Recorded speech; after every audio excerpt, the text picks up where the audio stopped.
Vous écoutez Mystère Radio.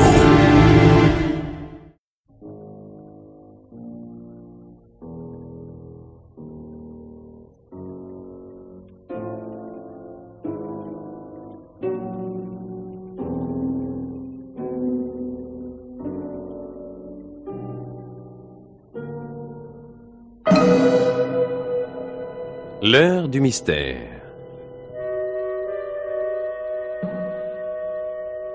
Dans cette série d'émissions de Germaine Beaumont, nous vous présentons ce soir, mise en onde par Georges Godbert, une pièce de Georges Vittel,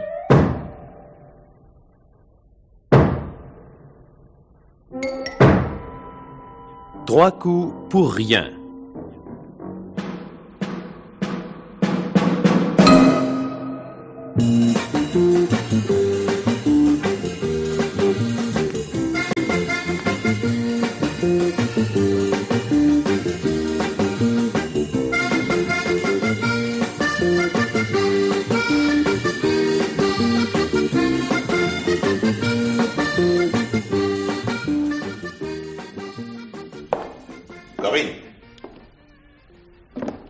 Serre-moi un scotch.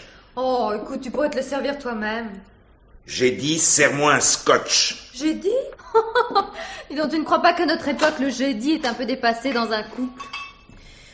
Oh, tu vieux jeu, mon pauvre Henri. Tiens, le voilà ton scotch. Un glaçon? Évidemment. 2 glaçons.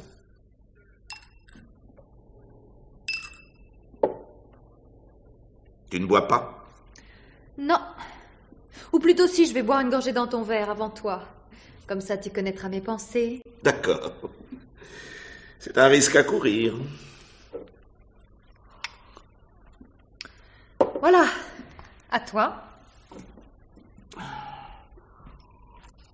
Il est très bon. Mais il sera meilleur quand il sera frais. Alors, tu les connais, mes pensées? Je crois que oui, mon chéri.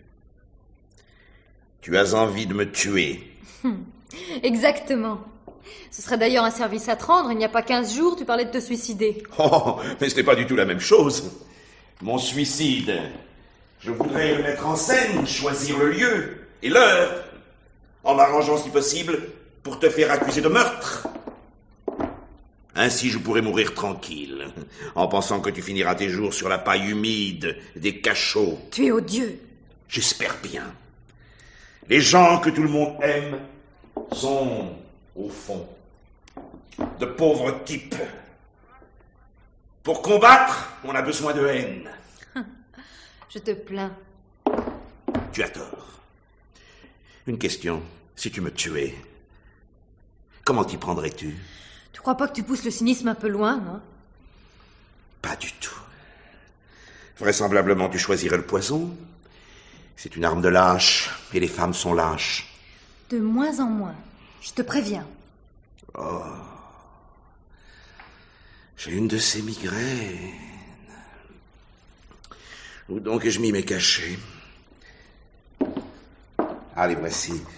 Ouvre-moi la boîte et fais attention à la vignette. Tiens, voilà. Ils sont énormes, ces cachets. Ça ne passe pas. Mais bois!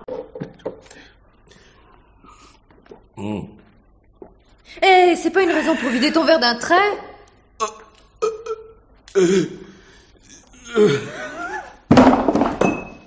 Henri! Henri, qu'est-ce que tu as? Henri, je t'en prie, réponds-moi! Henri! Henri!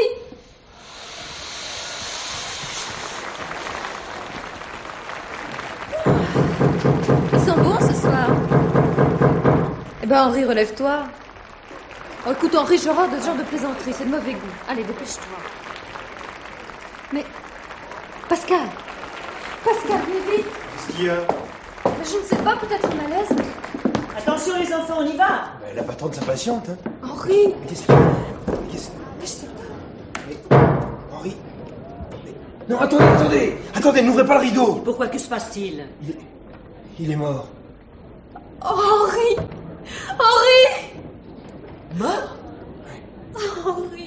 Pascal, faites une annonce au public. Mais ne dramatisez surtout pas les choses. Hein. Bien, madame. Allez, dépêchez-vous.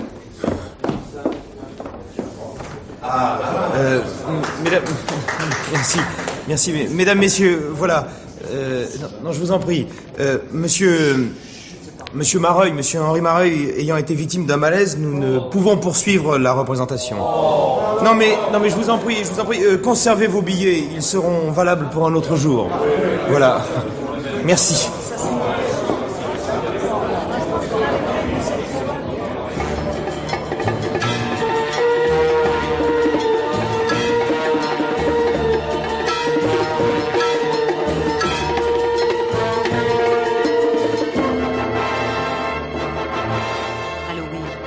Je vous le répète, mademoiselle, supprimez tous les placards publicitaires dans la presse. C'est compris? Comment? Mais... Non, écoutez, mon petit, qui est la directrice de ce théâtre? C'est vous ou moi? C'est ça. Oui, c'est ça, d'accord. Entrez, entrez! Madame Monique Mareuil? Oui. Inspecteur Rivière, madame. Ah. Je me doute de ce que vous devez éprouver. Je n'abuserai pas de vos instants. Inspecteur, ai-je vraiment l'air d'une veuve éplorée? Non, n'est-ce pas? Contrairement à mon mari, je ne sais pas jouer la comédie. Alors épargnez-moi vos condoléances apitoyées et asseyez-vous, je vous en prie. Merci. J'imagine que ma réaction vous surprend? Un peu, oui. Mais la sincérité ne me déplaît pas. J'irai droit au but. Votre mari a été empoisonné. Ah. Cela ne semble pas vous surprendre. J'avais envisagé cette éventualité. J'admire votre sang-froid. Le même sang-froid me porte à devancer vos questions. Vous allez naturellement me demander qui pouvait en vouloir à mon mari, au point de le tuer. Et toujours dans la tradition du genre, je vais vous répondre, des tas de gens ne l'aimaient pas, mais je ne soupçonne personne en particulier. Êtes-vous satisfait, inspecteur? Pas tellement. Non, tout cela est en effet très conventionnel. Mes questions risquent de l'être moins. Je ne demande qu'à vous croire. Je ne m'adresse pas seulement à la veuve de la victime, mais aussi à la directrice de théâtre, puisque vous cumulez les deux rôles. Vous engagiez régulièrement votre mari dans vos productions? Non. Non, d'ailleurs, il n'y tenait pas. Il aimait jouer sur d'autres scènes, et de mon côté, je trouvais souhaitable d'avoir parfois d'autres têtes d'affiche. Étiez-vous directrice de théâtre avant que votre mari ne soit une vedette ou... Ah, je vois où vous voulez en venir, inspecteur. En ai-je fait une vedette en tant que directrice de théâtre? Ou ai-je profité de ces cachets pour acheter un théâtre? C'est bien cela? C'est à peu près ça, oui. Oui. Eh bien, inspecteur, j'ai acheté ce théâtre avec ma fortune personnelle, qui me vient de mon père. Cela dit, quand j'ai voulu placer cet argent, mon mari étant comédien, j'ai pensé naturellement au théâtre. En somme, s'il s'était contenté d'aimer les voitures, vous auriez acheté un garage. Votre ironie est déplacée, monsieur. Votre agressivité ne l'est pas moins, madame. Vous vous entendiez bien sur le plan professionnel? Ah oui? Oui, mieux que sur le plan sentimental, si c'est ce que vous voulez me faire dire. Excusez-moi, je l'ignorais. Disons qu'au fil des ans, nous avions formé, Henri et moi, une sorte comment dire, d'association affective, basée sur 20 ans de souvenirs communs. Il a pris des parts dans mon théâtre et j'avais gardé quelque part dans son cœur. Entre vous, il n'y avait donc aucune animosité? Oh, absolument aucune. Il avait, je crois, beaucoup de succès féminins. Oui, mais vous savez, les écotiers en rajoutent toujours. Et vous n'étiez pas tout de même un peu jalouse? Oh, inspecteur. Écoutez, me voyez-vous ayant une réaction je sais pas, moi, de midinette, franchement. Non, mais je ne suis pas certain que votre attitude ne soit pas une forme d'autodéfense. Oh. Vos réactions sont un peu inhabituelles. Mais après tout, cette affaire sort de l'ordinaire. Qu'entendez-vous par là? Oh, il y a de nombreuses façons de tuer quelqu'un en des lieux divers et généralement discrets. Pourquoi l'assassin a-t-il choisi de faire mourir votre mari en scène et devant 600 personnes? J'avoue qu'il y a là une forme de provocation. Provocation, ce n'est pas tout à fait le mot. Je dirais plutôt cabotinage morbide. Voyons, dans la pièce policière qu'il jouait, il devait, si je comprends bien, boire un verre de whisky et s'effondrer mort. Ah non. Non, pas tout à fait mort. Après, il y a encore un acte, et par contrat, il ne doit jamais mourir avant la fin de la pièce. Ah, ça, c'est l'avantage du théâtre sur la veille. Non, il ne s'agit dans l'intrigue que d'une tentative d'empoisonnement. Le dernier acte étant consacré à la recherche du coupable. Coupable découvert à la dernière minute par le policier. Enfin, du moins, je l'imagine. Non, dans la pièce, c'est la victime qui menait elle-même l'enquête. Oui, c'est plus original. L'auteur a préféré ne pas s'encombrer d'un policier superflu. Encore un avantage du théâtre sur la vie. Le poison, de la strychnine, pour ne rien vous cacher, fut certainement versé dans la bouteille de whisky. J'attends les résultats de l'analyse. J'imagine que la bouteille était presque vide. En effet, compliment. C'est logique. Il est plus facile d'empoisonner quelqu'un rapidement et sûrement en mettant la strychnine dans une faible quantité de liquide. Mais qui pouvait avoir accès à cette bouteille? J'imagine qu'il y a un accessoiriste. Et le machiniste sert d'accessoiriste. Et comme au dernier moment, il m'a fait dire qu'il était souffrant, je l'ai remplacé. Comment ça? C'est vous qui changiez les décors? Oh, écoutez, c'est une pièce économique. Un seul décor et 3 personnages. Bien. Donc, madame, vous étiez là et il y avait ces 2 partenaires qui sont... Corinne Féval, qui était avec lui en scène. Ah, c'est elle qui lui a servi à boire? Oui. Ah. La pièce le veut ainsi. Et quel est le 3e comédien? Pascal Prévost. C'est lui qui a fait l'annonce au public. Il y avait une bonne entente entre les 3? Autant vous le dire tout de suite, Corinne était la maîtresse provisoire de mon mari. Il l'avait découverte en 72, au cours Simon. Ouais. Ainsi, sa maîtresse dans la vie jouait dans la pièce le rôle de sa femme. Oh, vous savez, au théâtre, on en voit bien d'autres. Et quels étaient les rapports entre Pascal Prévost et votre mari? Eh bien, en dehors de la scène, ils ne se parlaient pas. Diable, ça doit être très désagréable de travailler tous les soirs dans de telles conditions. Oui, mais bien, c'est plus fréquent qu'on ne le croit. Et pourquoi cette attitude? Il s'était passé quelque chose de grave entre eux? Les brouilles de ce genre ne sont pas forcément graves. Les acteurs sont des êtres hypersensibles. Au départ, il suffit parfois d'une petite blessure d'amour-propre qui s'envenime bêtement. Tout de même, j'aimerais être fixé, étant donné les circonstances. C'est important. Pascal en voulait à votre mari? C'est à lui qu'il faut poser la question. Bien. Qu'y avait-il encore dans les coulisses? Personne. Les premiers temps, il y a les journalistes, les amis, les curieux, mais cette pièce étant jouée depuis 7 mois, en principe, nous sommes entre nous. Oui, mais je ne sais pas, vous avez tout de même bien la visite de l'auteur, du metteur en scène, des impresarii.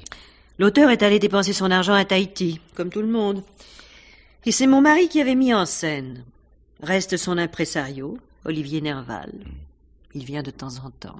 Était-il là hier soir? Non, je ne l'ai pas vu en coulisses. Tout de même, c'est étrange. Le cadre même du meurtre et la façon dont il a été commis limitent le nombre de suspects. De ce fait, le meurtrier s'est inclus volontairement parmi les assassins possibles, ce qui est assez rare. Il doit être bien sûr de lui. Trop. Ce sera peut-être notre chance. Voyez-vous, les règles sont faussées. Comme le meurtrier a soigné la mise en scène, eh bien, il a dû soigner aussi le scénario. C'est-à-dire? Eh bien, dans la forme classique, parmi plusieurs suspects, le véritable meurtrier est souvent celui qu'on soupçonne le moins. Ah oui. On peut même dire que c'est devenu un procédé.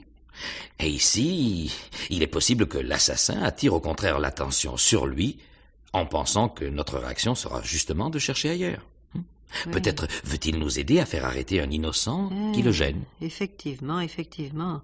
Toutes les données habituelles sont peut-être à revoir. Cela dit, je pense à une chose. Oui? En scène, avant de tendre son verre de whisky à Henri, Corinne en boit une gorgée. Or, elle n'a pas été empoisonnée. Ah. Il faudra que je lise le manuscrit attentivement. Oh, ça ne servirait pas à grand-chose, car des traditions sont venues peu à peu s'ajouter à la pièce telle qu'elle fut écrite. Mais cette idée que Corinne boive dans son verre, et qu'il boive lui aussi une gorgée immédiatement après, C'est une idée qu'Henri a voulu ajouter à l'œuvre originale. Ah. Eh bien, cela ne me simplifie pas la tâche. Eh non. Et il y a aussi le cachet. Le cachet? Quel cachet? Eh bien, lorsqu'il jouait une pièce, non classique bien sûr, Henri aimait improviser.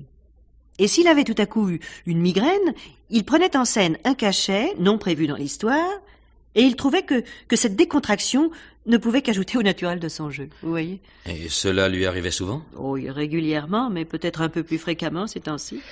Bien, on a dû retrouver la boîte dans ses poches, je vérifierai. Monsieur l'inspecteur, personne plus que moi ne désire que l'assassin de mon mari soit arrêté. Alors je vous y aiderai de toutes mes forces. J'en accepte l'augure. À très bientôt, Madame Mareuil. À bientôt. Nous nous reverrons certainement. Certainement.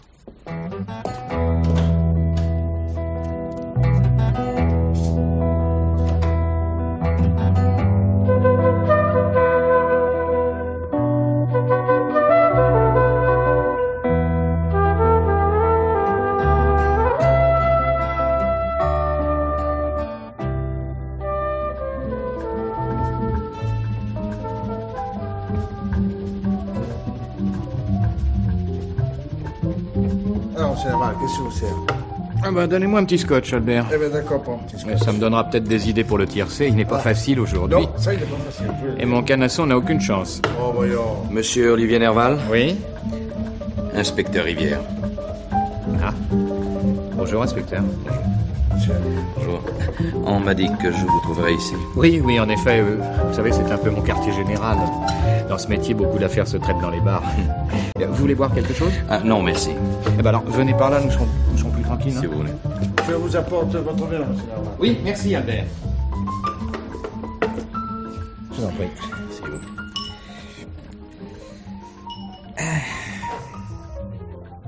Ainsi, ce pauvre Henri a été empoisonné. Comment le savez-vous?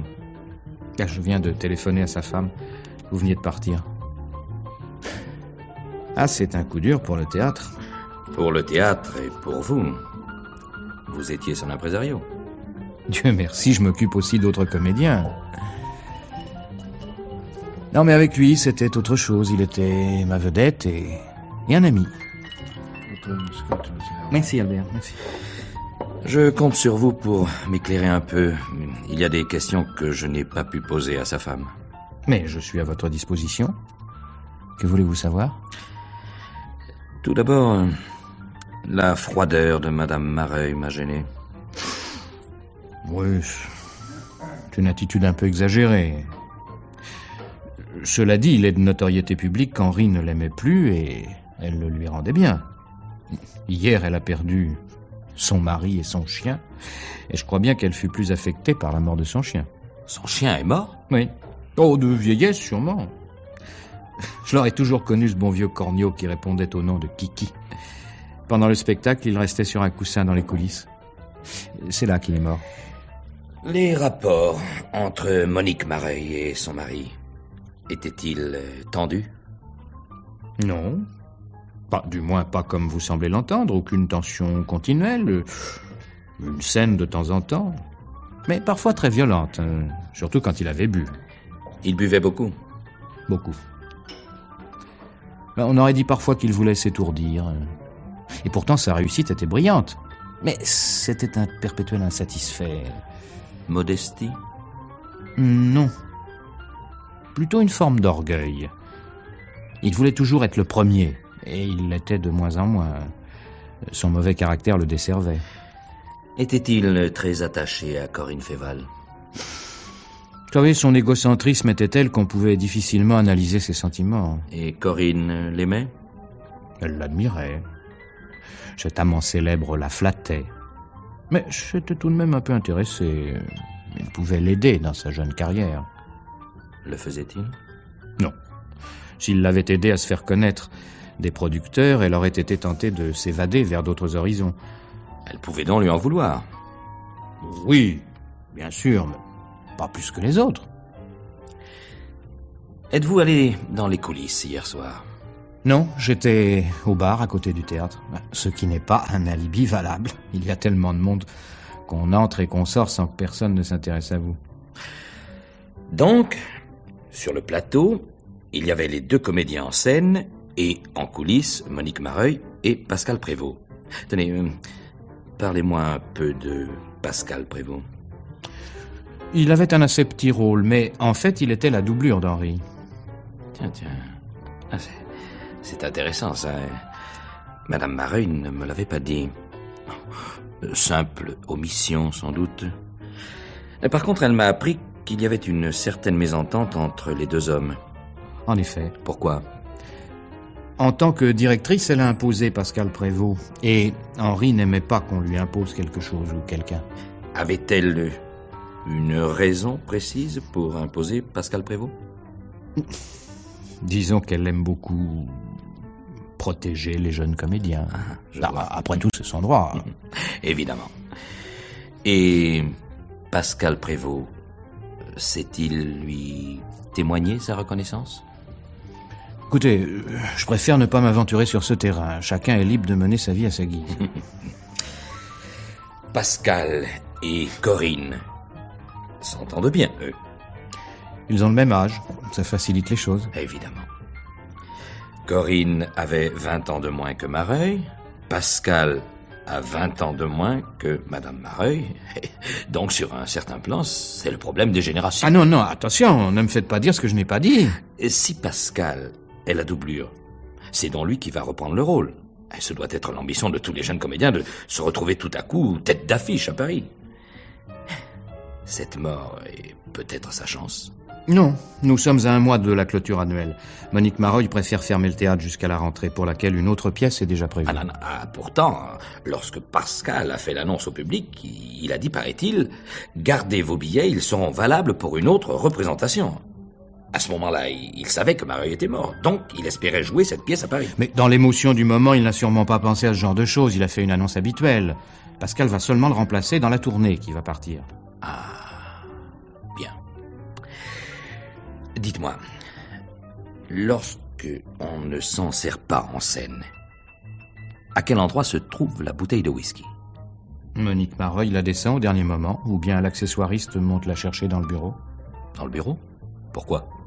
Si elle restait dans les coulisses, Henri serait tenté d'en abuser. D'un autre côté, on ne peut pas porter les glaçons trop tôt, ils fondraient. On descend donc le tout dans le cours de la représentation.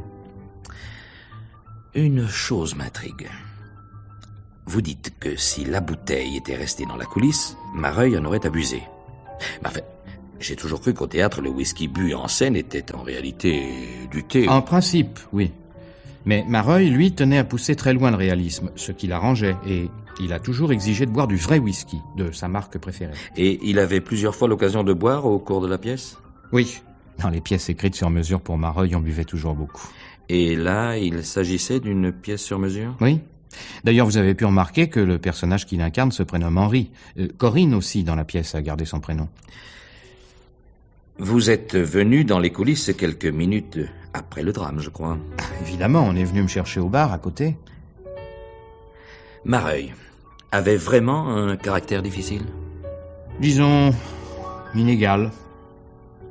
Il passait sans transition du ciel bleu à la tempête, tour à tour cynique et cauteleux. Comment était-il avec vous? Gentiment odieux. Tenez, voilà ce qu'il m'a dit au cours de notre dernier entretien.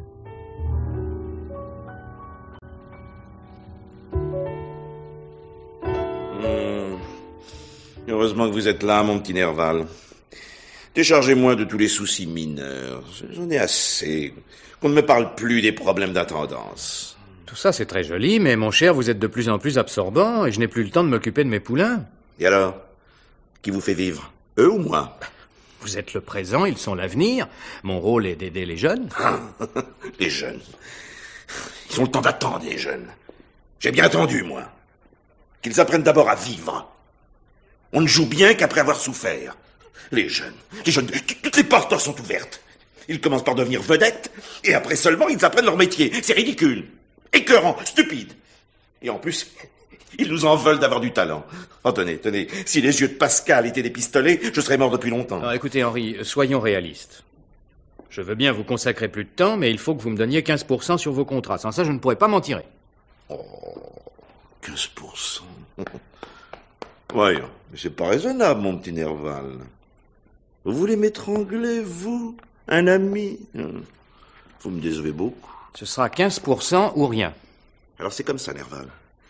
C'est votre façon de me témoigner votre reconnaissance. Mais enfin, qu'est-ce que vous seriez sans moi? Un pauvre petit impresario minable. Vous ne me quitterez pas, Nerval. On ne quitte pas Henri Mareuil. C'est moi qui vous congédie. Allez, allez.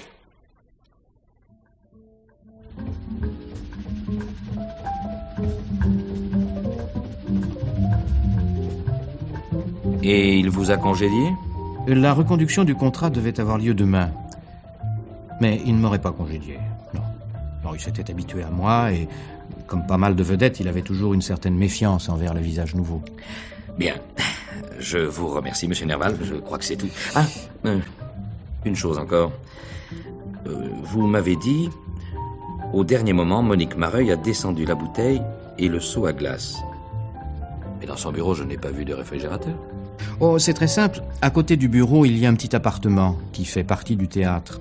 Elle y habite en partie. Elle se sent plus libre que dans l'hôtel particulier. Je vois une sorte de garçonnière, au fond. Mais c'est pratique d'avoir la chambre près du bureau. L'ancien directeur était un monsieur qui avait des conceptions assez particulières sur les auditions. Et comment accède-t-on à l'appartement? Par un escalier qui se trouve dans le couloir de l'immeuble menant à l'entrée des artistes. On peut donc avoir accès à l'appartement sans entrer dans le théâtre? Oui. Oui. Si ma mémoire est bonne, dans le bureau, il y a 3 portes. Celle par laquelle je suis entré en venant des loges et qui est l'entrée habituelle. Celle qui donne dans l'appartement. Et alors la 3e porte? Eh bien, c'est celle par laquelle on accède au plateau côté jardin et qu'utilise Madame Mareuil ou le machiniste accessoiriste quand il est là. Ah, bon, puisque nous en sommes au plateau, quelles sont les issues, enfin, si vous préférez, les moyens d'accès? Eh bien, cet escalier côté jardin conduisant au bureau. Et côté cour, une autre porte qui conduit aux loges. Mais on trouve tout de suite à droite la porte qui donne dans le couloir de l'immeuble.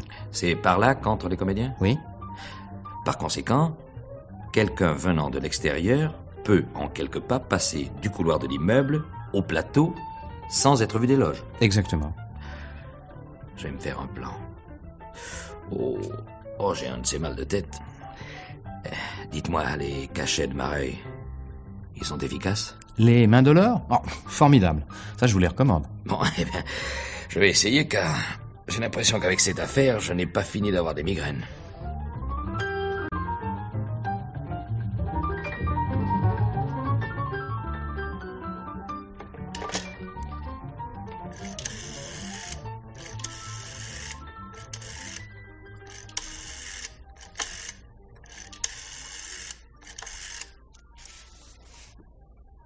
Allô, Pascal? C'est Corinne. Dis donc, quelle histoire. Tu as vu le flic? Non, moi non plus, mais ça va sûrement pas tarder. Oh, tu exagères. Mais non, il ne saura rien. Et puis, de toute façon, écoute, faut pas dramatiser. T'as entendu? C'est peut-être lui.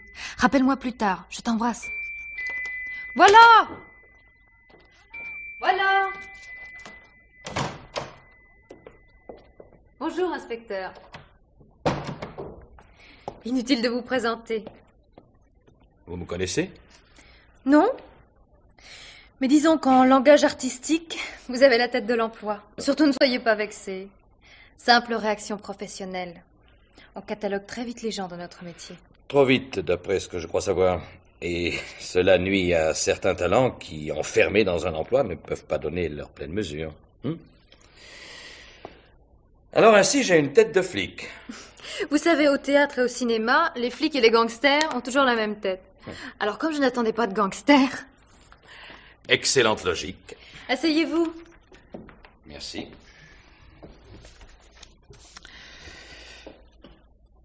Alors voilà, je suis chargé d'enquêter sur le meurtre d'Henri Mareuil. Et je suis la principale suspecte. C'est normal. J'étais seule en scène avec lui, c'est moi qui lui ai versé à boire, et il est mort empoisonné. Justement, c'est tout de même un peu gros. C'est même énorme. À ce moment-là, si vous vouliez vraiment le tuer en plaidant coupable, pourquoi ne pas lui avoir tiré une balle dans la tête à 6 heures du soir, place de l'Opéra, en convoquant la presse. Alors si je comprends bien, le fait d'être la coupable idéale pourrait m'innocenter. Je n'irai pas jusque-là. Il y a toujours la possibilité d'une sorte de machiavélisme. Oh, j'ai l'air machiavélique? Ceux qui le sont n'en ont pas l'air. Vous voulez boire quelque chose? Non, non, merci. Mais j'aimerais assez que nous parlions boisson. Ah. Vous voulez savoir à quel moment j'ai mis le cyanure dans la bouteille de whisky? Il n'y a jamais eu de cyanure et, d'après les résultats de l'analyse qu'on vient de me communiquer, on n'a trouvé aucune trace de strychnine dans la bouteille. Je m'en doutais, nous avons bu tous les deux une gorgée sans être incommodés. Le verre était-il intact? Enfin, je veux dire, propre? Oh, je pense que oui, mais je n'ai pas fait très attention. Parlez-moi du cachet qu'il a pris en scène. Oh, ça n'était pas prévu. Encore une de ces improvisations idiotes. Et en plus, il m'a dit attention à la vignette. Par conséquent, si la boîte était neuve, on n'a pas pu y glisser un cachet empoisonné. Non, la boîte n'était pas neuve. Elle avait déjà été ouverte, mais la vignette à moitié décollée tenait encore un peu. Et il y avait beaucoup de cachets? Oh, ça je ne sais pas. J'ai ouvert la boîte et je la lui ai tendue sans regarder. C'est la première fois que cela se produisait en scène? Non, ces temps-ci, il prenait un cachet tous les soirs. Et chaque fois, il vous demandait d'ouvrir la boîte? Non, jamais, il l'ouvrait toujours lui-même. Peut-être à cause de la vignette. Avec un cachet empoisonné glissé au milieu d'autres cachets normaux, l'assassin aurait un peu joué à la roulette russe. Ce cachet, en laissant la part du hasard, il aurait pu le prendre chez lui, au café ou chez des amis. Or, je crois que le jour, l'heure et le lieu de sa mort étaient fixés par un plan mûri, prémédité. Il aurait fallu qu'il ne reste plus qu'un seul cachet dans la boîte. Or, elle ne m'a pas paru vide. Alors, il aurait pris sciemment le cachet meurtrier, ce qui pourrait accréditer la thèse du suicide. Rappelez-moi le nom de ces cachets. Oh, ça, je m'en souviens pas. D'ailleurs, il en change souvent. Pourquoi? C'est important? Tout est important. Tenez, je viens de recevoir une lettre anonyme. Regardez. C'est écrit en lettres d'imprimerie. La solution est dans la pièce. Ça alors? La solution est dans la pièce. Mais qu'est-ce que ça veut dire? Elle fait presque 3 heures, la pièce. Plus que de la pièce, il est sans doute question de la dernière scène. Je pense justement à l'allusion au suicide. En privé, Henri Mareuil parlait-il de suicide? Oui, parfois. Il était affecté par un problème de santé. Il souffrait d'une maladie incurable? Non, disons qu'il était de moins en moins un amant efficace. Quand on a sa réputation, c'est gênant. Vieillissement précoce? Non. L'alcool. Ah. On voit des trucs à la télé. L'alcool est un ami qui vous veut du mal. Diminuez votre dose avant qu'elle ne vous diminue. On ne fait pas tellement attention. Mais vous ne pouvez pas savoir à quel point c'est vrai. Je me demande quel plaisir un homme peut éprouver à se détruire ainsi, à petit feu. Et il s'est mis à boire tout à coup, comme ça? Non, pour lui c'était une drogue. Et pour tous les intoxiqués, comme vous le savez, il y a une escalade progressive. Il s'en rendait compte, mais il n'avait pas la volonté de s'arrêter. Et il parlait de se suicider? Oui, quand il était déprimé, surtout ces dernières semaines. Sa mémoire devenait défaillante, mais dans ce métier c'est grave. Cela l'avait beaucoup marqué. Selon vous, aurait-il pu maquiller son suicide en crime, contrairement à ce qui se fait d'habitude? Peut-être. Il avait parfois des idées bizarres. Mademoiselle, vous aimiez Mareuil? Oui. Mais il avait fini par me décourager. Alors pourquoi restiez-vous avec lui? Il avait un moyen de pression sur vous? Ah, je vois. Sa garce de femme vous a parlé des photos. Quelles photos? Ah bon, vous ne saviez pas? Non. Mais maintenant, je veux savoir.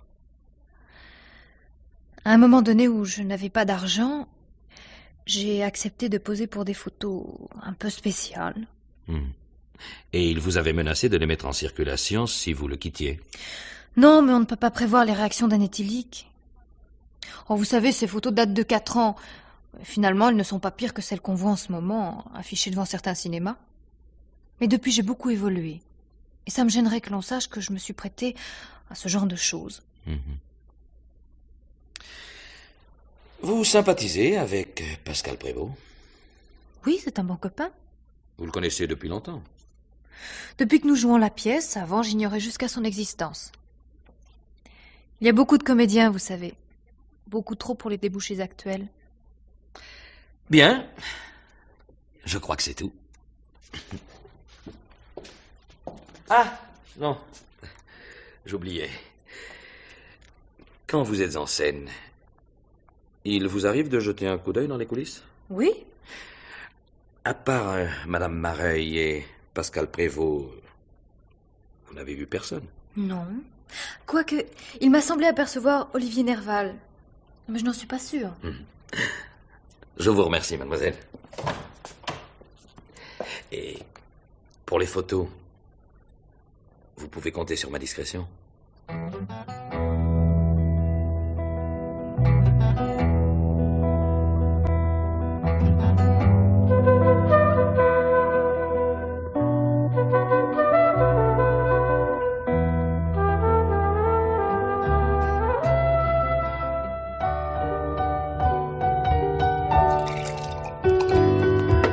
Bonjour Albert. C'est super. Monsieur Olivier Nerval n'est pas là? Ah non, pas encore. Ah, c'est embêtant. Qu'est-ce que je vous sers? Je m'excuse, vous êtes l'inspecteur Rivière? Oui. Pascal Prévost. Ah, j'avais justement l'intention de vous convoquer à mon bureau. J'ai préféré prendre les devants. À première vue, c'est une excellente initiative. Pourquoi dites-vous à première vue? Bon, je me méfie toujours un peu des dépositions spontanées, mais j'ai sans doute tort. Tenez, venez par là, nous serons mieux.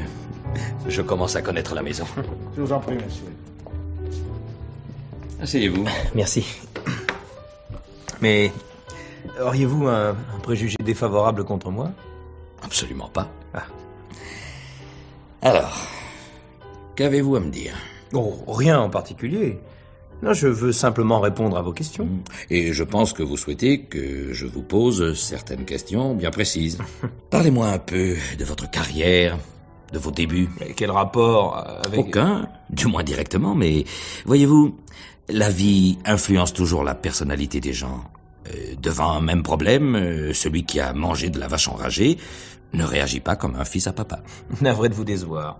Famille aisée qui n'a pas contrarié ma carrière, Cours-Simon en 72, et presque tout de suite un premier vrai rôle.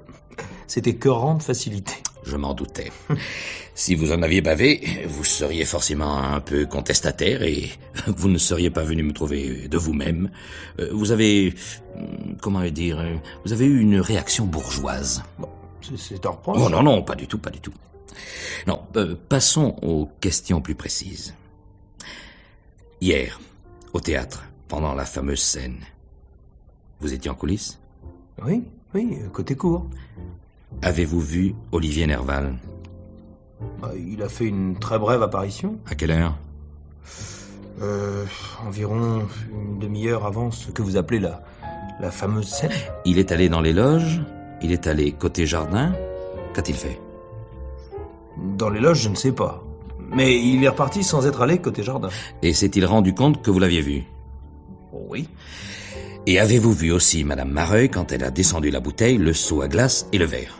Oui, j'étais même inquiet. Elle les a vraiment descendus au dernier moment. Je me demandais si elle n'avait pas oublié. Vous dites au dernier moment, alors je ne comprends pas. Elle n'a pas pu entrer en scène pour les mettre à leur place. Non, mais Corinne prend les accessoires dans un petit bar sans fond qui correspond avec la coulisse côté jardin. Ah bon. Donc, d'un côté, on peut mettre la bouteille, le seau et le verre sans être vu du public, et Corinne les prenait de l'autre côté. C'est ça. Et c'est vous, je crois, qui avez constaté la mort de Mareuil. Que s'est-il passé ensuite? Mais on est allé chercher Olivier Nerval au bar à côté. Il est venu immédiatement. C'est lui qui m'a aidé à transporter Mareuil dans sa loge. Mareuil était sanguin. On pouvait penser à une crise cardiaque. Qui a prévenu la police? Madame Mareuil? Non, je crois que c'est Corinne. Et ensuite, qui s'est occupé des accessoires? Moi. La bouteille était vide. Je l'ai placée à la poubelle où votre adjoint l'a récupérée pour la faire analyser. J'ai vidé le seau à glace dans une cuvette qui était par terre et je l'ai rincé. Très bien. Madame Mareuil s'intéresse, je crois, à votre carrière. Elle me fait cet honneur, oui. Est-ce la raison de la tension qui existait entre Mareuil et vous? Non. Et ces temps-ci, les relations entre Madame Mareuil et son mari étaient-elles calmes ou plutôt tendu? Plutôt tendu. J'ai involontairement surpris une conversation assez révélatrice.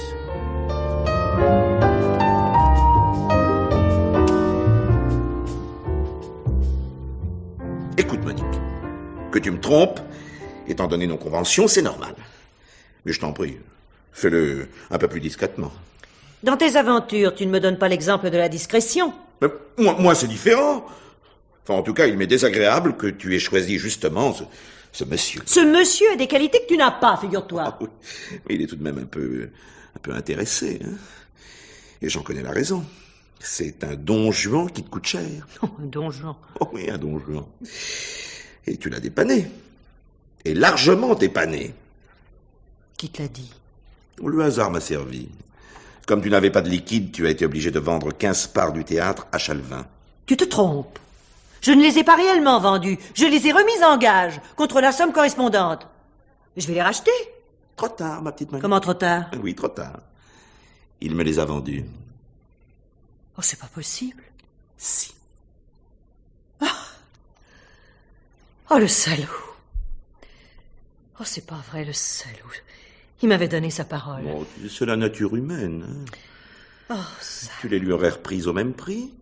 Moi, pour être sûr de les avoir, je les lui ai payés le double. Et comme le poker lui coûte très cher. Mais alors? Mais alors, le théâtre est à moi. Ces 15 actions me rendent majoritaire. Oh, le salaud. Oh non, mais rassure-toi, ma chérie. Je te garderai comme administratrice. Enfin, si tu romps avec ce monsieur, bien sûr. Ne te réjouis pas trop vite. Je me défendrai.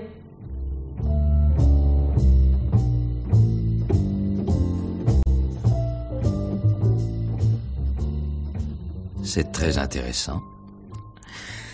Je me demande quel est ce Don Juan. Sûrement pas Olivier Nerval avec son crâne à moitié chauve et ses grosses lunettes. Vous correspondez davantage à la description. Voyons, vous aurais-je dit cela uniquement pour me charger? On a vu des choses plus surprenantes. Mareuil a voulu se venger de sa femme, mais il a pu vouloir aussi se venger du Don Juan, et le Don Juan a pu le devancer. Bien étrange histoire, décidément.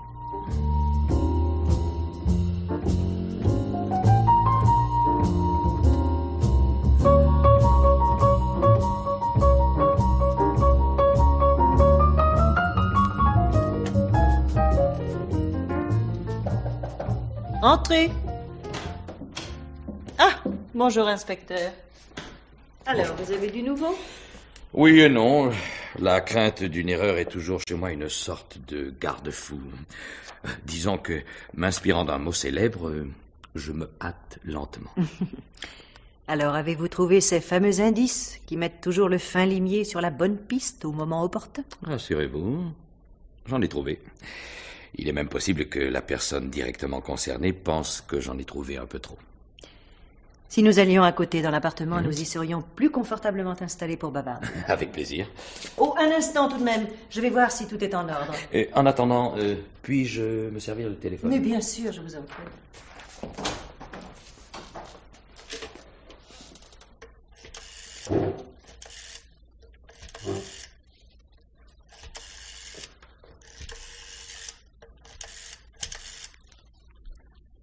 Allô? Allô, Chabrier? Rivière? Dis donc, je voudrais le nom des chevaux qui participent au tiercé aujourd'hui. Avec le nom des propriétaires. Et si possible... Ouais, voilà, tu as compris. Tâche de m'avoir aussi le renseignement sur la boîte de cachet. Tu me rappelles au théâtre. Demande à la caisse qu'on te passe l'appartement de Madame Mareuil. Fais vite, c'est urgent. Merci, à tout à l'heure. Vous pouvez venir, inspecteur. Ah, mais c'est ravissant. Petit, mais ravissant. Une vraie bonbonnière. Merci beaucoup. En ce qui concerne votre théâtre, vous n'aviez pas ces temps-ci de soucis particuliers? Non, non, tout va bien. Pourquoi c'est important? Pas spécialement. Non, vous sachant gastronome, j'aurais pu vous demander si vous aimez le canard à l'orange. Oui. Ou non, il m'arrive ainsi de poser des questions n'ayant aucun rapport avec l'enquête, simplement pour évaluer la sincérité de l'interlocuteur. C'est très astucieux. Cela ne me dit pas où vous en êtes. Comprenez mon impatience. Eh bien, vous le savez sans doute, on n'a trouvé aucune trace de strychnine dans la bouteille. Oui. C'est ce qui vous a laissé supposer que le poison était dans le cachet. En effet. Mais on a trouvé des traces de strychnine dans le verre. Un cachet empoisonné n'aurait pas laissé de traces dans le verre. Évidemment. Tiens, c'est vous? Bonjour. J'espère que je ne vous dérange pas. Non, mais vous êtes en avance. Monsieur Nerval doit régler avec moi certaines affaires de mon mari. Après une mort imprévue, les affaires sont souvent embrouillées. Dieu merci, ça n'est pas le cas. Alors, inspecteur, avez-vous trouvé le mobile? Oh, vous savez, ce n'est pas toujours le mobile le plus apparent qui est le bon. Moi, je crois au suicide. Il a voulu mourir en scène, comme Molière. Ainsi que je le disais à Madame Mareuil, le cachet n'était pas empoisonné. Mais on a trouvé des traces de strychnine dans le verre. N'oubliez pas que Corinne a bu dans ce verre, sans être incommodé. Lui non plus, d'ailleurs, il n'a pas été incommodé tout de suite. Il a pu mettre le poison dans le verre après qu'ils aient bu tous les deux. Probablement au moment où il a ouvert la boîte de cachet. Un peu de poudre, c'est vite fait. Ah oui, mais c'est Corinne qui a ouvert la boîte. Mais la strychnine pouvait y être dissimulée. Ce serait une solution assez logique. Le laboratoire examine la boîte. Et évidemment, le suicide arrangerait tout le monde. Mais je n'y crois pas. Pourtant, vous serez obligé de vous rendre à l'évidence. Aucun de nous ne détestait Henri au point de le tuer. Lui, par contre, a voulu jeter le doute sur sa mort, comme l'auteur le lui a fait dire dans la pièce. Puissiez-vous ne pas regretter cet optimisme. Voulez-vous boire quelque chose, inspecteur? Non, merci, madame. Oh, si, plutôt, je vais vous paraître ridicule, mais je boirais bien un verre de lait. Du lait. Je ne me souviens plus s'il y en a dans le réfrigérateur. Si. Bon, inspecteur, je vais vous en chercher. Merci, Olivier, vous prendrez un scotch? Oh, je n'ai jamais su refuser un scotch. Très bien. Et moi, je m'en tiendrai à mon jus de fruits habituel. Alors, à tout de suite. Alors, monsieur Nerval, pourquoi m'avez-vous menti? Oui, je vous ai menti, je l'avoue, en vous disant que je ne suis pas venu dans les coulisses. J'ai eu un mauvais réflexe, comme un automobiliste qui hésite à s'arrêter auprès d'un blessé par crainte d'avoir des ennuis. Je ne voulais pas avoir d'histoire. Mentir n'est pas le plus sûr moyen d'éviter des histoires. Au contraire. D'autant plus que c'était un mensonge inutile. Inutile? Oui. Vous êtes venu dans les coulisses, mais, selon Pascal Prévost, vous êtes resté côté cour. Et c'était un bon moment avant le drame. Madame Mareuil n'avait pas encore descendu la bouteille, le seau et le verre. Cela dit, que se passe-t-il si, en prenant le verre, Corinne le casse? Ah bien, il y a toujours un verre en réserve dans le petit bar. Il ne sert jamais, mais il est là. Et le machiniste doit s'assurer qu'il est propre. Enfin, ce qu'il ne fait pas toujours. Mais comment, entre les deux verres, Corinne peut-elle choisir le bon verre à coup sûr, c'est-à-dire celui qu'on vient de descendre de l'appartement? Parce qu'il est en évidence. L'autre est un peu en retrait. Donc, on aurait pu mettre à n'importe quel moment dans la journée du poison dans le verre de secours. Oui, mais à ce moment-là, Corinne, se trompant de verre volontairement, serait complice. Je n'ai jamais complètement écarté la possibilité d'un ou d'une complice. On est toujours tenté de chercher un coupable, mais il y en a peut-être deux. Qu'en pensez-vous? Ce n'est pas moi qui mène l'enquête, inspecteur. Excusez-moi de me répéter, mais n'oubliez pas qu'elle a bu dans le verre. Très peu. Oh, il y a des poisons auxquels on peut s'habituer progressivement afin de n'être pas incommodé par une dose minime. Décidément, vous avez envisagé toutes les éventualités. C'est mon métier. Ah, ça doit être pour moi. Allô? Oui, je vous le passe. C'est pour moi? C'est pour vous. Merci. Allô? Oui. Alors, vous avez ce que je vous ai demandé pour le tiercé? Bien. Parfait. Et la boîte de cachet? C'est du bon travail. Merci. Alors, inspecteur, vous avez gagné au tiercé? Dans un certain sens, oui. Voici votre lait, inspecteur. Olivier, votre scotch. Merci. Oh, il va me sembler bon. Oh, 17 heures déjà. Excusez-moi, mais je crois que je vais aller le voir dans le bureau et travailler. J'ai un rendez-vous dans 3 quarts d'heure avec le contrôleur des contributions d'Henri et je dois lui apporter des pièces justificatives qui manquent. Le dossier est sur la tablette à gauche. Merci. Bien entendu, inspecteur, si vous avez besoin de moi, je suis à votre entière disposition. Merci, monsieur Nerval. Inspecteur, Oui? il m'a semblé, quand je suis sorti tout à l'heure, que vous l'accusiez d'avoir menti. Est-ce vrai? Oui, oh, un mensonge anodin. D'ailleurs, vous avez tous menti à des degrés différents, mais souvent pour rien. Corinne a menti en m'affirmant qu'elle ignorait l'existence de Pascal avant la pièce. Or, ils étaient ensemble au cours Simon la même année. Je l'ai su par recoupement. Oh, Pascal, lui, au moins, aurait pu me le dire. Oh, étant donné certaines circonstances, ils ont préféré se taire. Mais vous aussi, vous avez menti, madame. Moi? Oui, en me disant que vous n'aviez pas d'inquiétude pour votre théâtre, car, grâce à un rachat de 15 parts, votre mari était devenu majoritaire. Oh. Vous risquiez donc de devenir une employée dans votre théâtre. Je comprends mieux votre froideur devant sa mort. Alors vous savez ça aussi. Quel mobile, n'est-ce pas? Si je vous l'avais dit, vous m'auriez immédiatement soupçonné. Or, je suis innocente. Si vous êtes innocente, pourquoi redouter la vérité? J'ai l'impression que l'heure de la grande explication est arrivée. En effet. Mais là encore, vous manquez aux traditions du genre, inspecteur. Généralement, le subtil policier réunit tous les suspects et dévoile habilement le cheminement de sa pensée, et, à l'ultime seconde, il arrête le coupable effondré. Chacun sa méthode, la mienne est beaucoup plus simple. Je vous écoute. Si l'assassin a choisi de donner à ce meurtre un côté théâtral, s'il a limité le nombre des suspects à quelques personnes ne pouvant guère de prime abord être considérées comme des criminels en puissance, c'est tout simplement pour que nous pensions au suicide. Possible. D'ailleurs, si mon mari s'était suicidé, il aurait certainement choisi de le faire ainsi. Quand j'ai reçu un mot anonyme me disant « la solution est dans la pièce », c'était encore pour m'aiguiller sur la voie du suicide, puisqu'il en est question dans la pièce. Eh oui, bien sûr. Et dans le petit nombre de suspects, personne, à première vue, n'avait un grand intérêt à ce meurtre. L'impresario, avec cette mort, perd de l'argent. Corinne et sa maîtresse, mais rien ne les liait. Pascal jalouse un peu, et vous formez avec lui une association affective, pour employer vos propres termes. Dites-moi, pourquoi avez-vous dit « à première vue » ? Parce que, en allant au fond des choses, on finit par trouver pour tout le monde des mobiles insoupçonnés au début, et vous savez lesquels. Comme j'ai certainement le mobile le plus important, alors vous êtes sûr que c'est moi? Non. Vous dire que je n'y ai pas pensé serait exagéré, mais non, ce n'est pas vous. Ah. Vous avez quand même réussi à trouver suffisamment de preuves contre cette petite garce de Corinne. Ce n'est pas Corinne que je vais arrêter. C'est Olivier Nerval, votre amant. Olivier? Olivier? Oh non, c'est pas possible. Il n'a pas tué seulement pour lui, mais pour vous. Car tous les deux, vous aviez tout à perdre. Oh vous, votre théâtre, lui, son job. Et peut-être votre amour. Oh non. Un amour, même sincère, résiste mal à certains cataclysmes. Oh mon Dieu.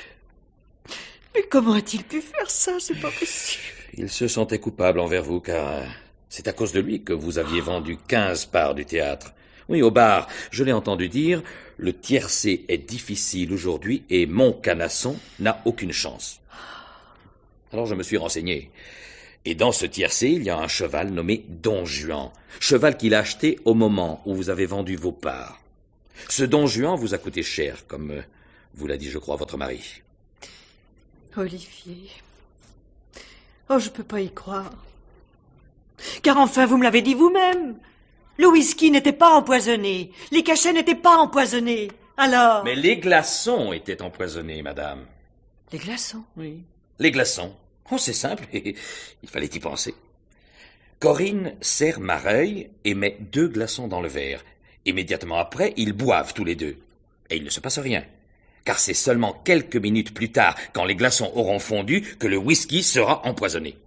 Mais les glaçons viennent de mon réfrigérateur. C'est moi qui les ai descendus. Ce soir-là, vous les avez descendus plus tard que d'habitude. Pourquoi ? Parce qu'au dernier moment, vous avez eu une visite imprévue, celle de Nerval. Nerval qui, pour vous aider, a tenu à préparer lui-même les glaçons. Non, ne me dites pas le contraire. Je ne vous croirai pas. Oh, je ne dis pas le contraire. Pendant que vous descendiez, il est retourné au bar. Vous voyez, madame, ce qui m'a mis sur la voie, c'est la mort de votre chien. Oh oui. Oui. Pascal Prévost a, comme d'habitude, versé le contenu du seau à glace dans une cuvette qui se trouvait à terre et dans laquelle le chien devait boire.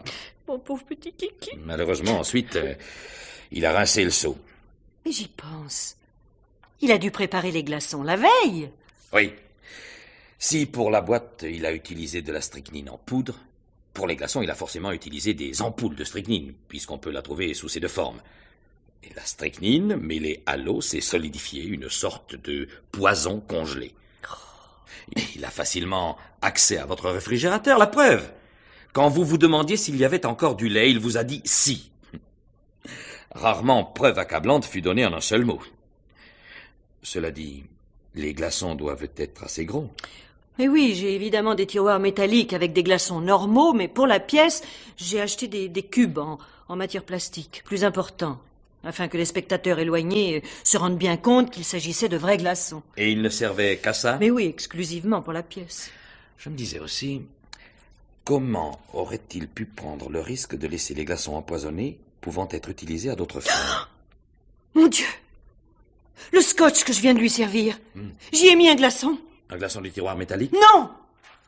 Non, il restait des cubes en matière plastique, alors j'en ai pris un. Oh mon Dieu! Mon Dieu, pourvu que... Mon Dieu! Olivier! Olivier! Je crois que c'est trop tard. Olivier! Mon Dieu! C'est moi qui l'ai tué! Oh non, je ne crois pas. Il savait que j'allais l'arrêter. Il n'a pas pu ne pas remarquer la taille du glaçon. Il a fait un choix délibéré. Oh, mais tout n'est pas perdu. Regardez, il vit. Olivier, parle-moi. Olivier, mon chéri, parle-moi. Trop tard, Monique. Oh. Si je l'ai tué, c'est pour toi. Oh non. Uniquement pour toi. Bien sûr, c'était un peu théâtral. Ma mort aussi. Au fond, Henri serait content de moi. Comme au théâtre, je n'ai pas voulu rater ma sortie. Rideau.